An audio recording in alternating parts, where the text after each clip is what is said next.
Okay, so we have this emotional reaction. The first thing we do is recognize that we're having it. The next thing we do is we try to relax and bring that physiological response down.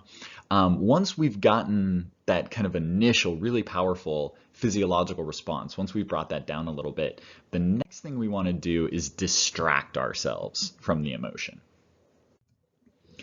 All right, and I know distracting ourselves from the emotion seems maybe unhealthy or counterintuitive, but let me explain, and I think you'll see why. So what often happens is that we'll have a really powerful emotional reaction to something, and then we'll calm down. We'll get into the yellow zone. We'll relax a little bit. That initial first few minutes of the emotional reaction will pass, and we'll start to feel better. And then we'll start thinking about the situation again, right? Or thinking about the people that wronged us, thinking about whatever happened. And boop, our physiological reaction spikes. Okay, and then we get really uncomfortable again. We have that same really powerful emotion. And then finally we get through it and we end up relaxing down again into the yellow zone. And then we start thinking again about all of, the situation, whatever it is, and our emotion spikes.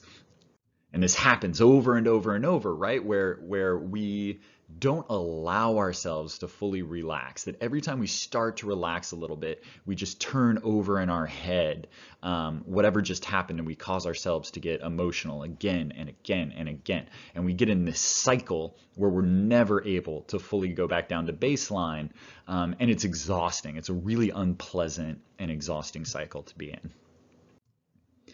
This is called rumination.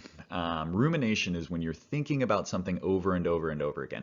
We're going to talk about problem solving next. Problem solving is good. Problem solving is when you look at the situation and you ask yourself, like, what am I going to do to improve this situation?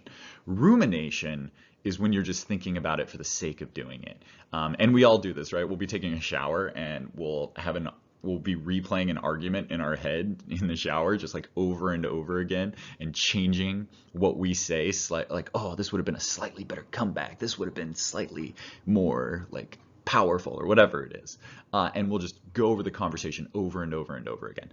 That's rumination, and that is really, it's a very unhealthy way to deal with our emotions, because they continue on and on and on. What helps me understand this a lot, and someone told this to me once, and it was just like eye-opening. Human beings did not evolve to be happy.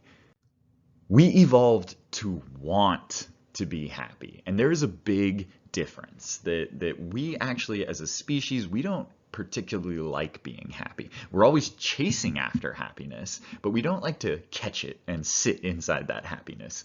And nothing epitomizes this more to me than a mosquito bite. Like there's some pleasure in having a mosquito bite and scratching it, right? Like we like to have a problem that we can kind of like work on, even though scratching it, of course, makes it worse. Even though we're bringing ourselves pain or irritation, whatever it is, that we there's this pleasure in scratching that mosquito bite.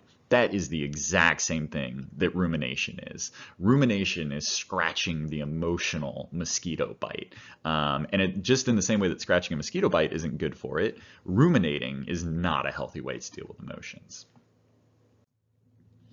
So because we didn't evolve to be happy, we evolved to want to be happy. We have to override that evolutionary desire to want to be happy. And we need to consciously choose to appreciate the positive things in our life, and to pivot away from a mindset of wanting to be happy to appreciating the things that we already have that do make us happy. Instead of wanting new things or wanting changes to make our lives happy, to see what we have here and now that we can be happy about. But we have to consciously kind of override our evolutionary development in order to do that. One of the problems we have is that the human mind does not do things very well. It's very hard not to think about something. The human mind is a thinking machine, and when you tell it not to think about something, it doesn't handle that very well. Like right now, if I were to tell you not to think about polar bears, the first thing you think about is polar bears. And so often, when we're in really powerful or really unpleasant emotional situations, or we have these problems, we'll be ruminating, we'll be thinking about them over and over and over again. And in our minds, we'll be like, okay, just stop. I can't think about this anymore. I can't think about this anymore. Like, it's exhausting, it's unpleasant, whatever it is. And then 2 seconds later, we're thinking about it again, right? Because we cannot tell ourselves not to think about something. What we can do is shift the focus of our attention. So the mind is a thought-producing machine. We can't turn it off, but we can give it other things to think about. So if I tell you to think about giraffes right now, you're thinking about giraffes, and you're probably not thinking about polar bears. And so this is exactly what we have to do when we're ruminating about an emotional problem. It's not enough to tell ourselves to quit ruminating about it. We have to give ourselves something else to think about. We have to give it that thought-creating machine that is our mind. We have to give it something else to create thoughts about.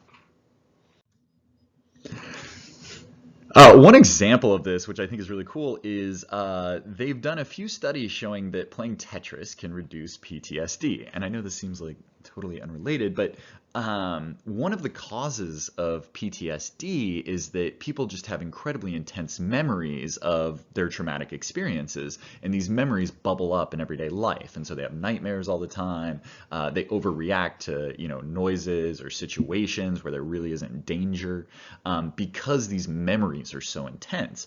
And one of the reasons those memories are so intense is that people ruminate. When you have a traumatic experience, you think about it over and over and over again. And just like studying note cards over and over and over again helps you remember something, thinking about that traumatic experience over and over and over again, it burns that memory into your mind in a really powerful way. And so in the military, they started trying that after someone was in a traumatic experience, combat, whatever it is, the first thing they would do is, physically once they were okay, is they would give them a Game Boy with Tetris to play.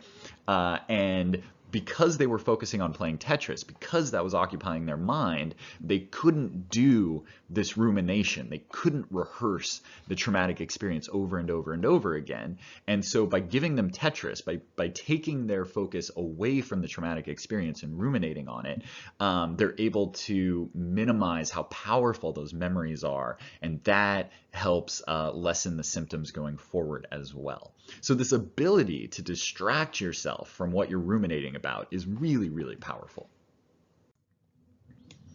Okay, so you need to consciously challenge your own rumination. If you're ruminating about something embarrassing that you did, think about the people that love and respect you. You have good memories of something you did where you were proud, where you felt charming or socially suave, right? And so conjure up that memory. Your mind wants to think about something. It's thinking about how you embarrassed yourself. Don't think about that. Think about times where you did the opposite of that, times where you felt really socially adept. Call those memories up to your mind, and that will help push out the rumination.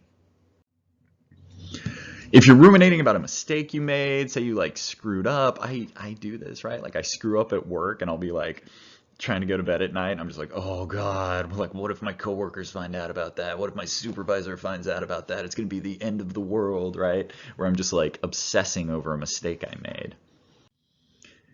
So if that's what you're ruminating about, instead consciously try to think about an accomplishment you're particularly proud of. What's a time where you felt really smart or competent? What's something that you accomplished that you're really happy about? And let your mind think on that instead of ruminating about the thing you're embarrassed of.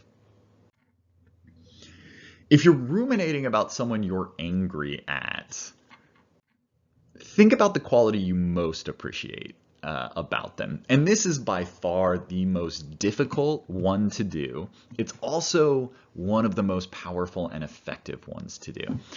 We often get most angry at the people that are closest to us in our life, right? Our family, our significant others, our friends. They're the people that make us the most angry because we're closest to them.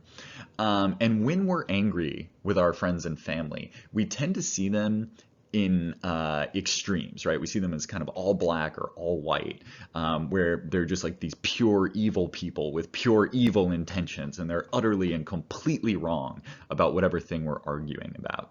and they're bad people on top of that as well, right? Um, you can challenge that by thinking of what are the good qualities, what are the things that you like about this person, why is this person in your life, why did you bring them into your life, what do you get out of that that's good, and that almost immediately diffuses this absolutist thinking, this idea that they're all bad, when you can remind yourself of the good qualities of that person. It is one of the most difficult things to do. You don't want to think about people's good qualities when you're so angry at them.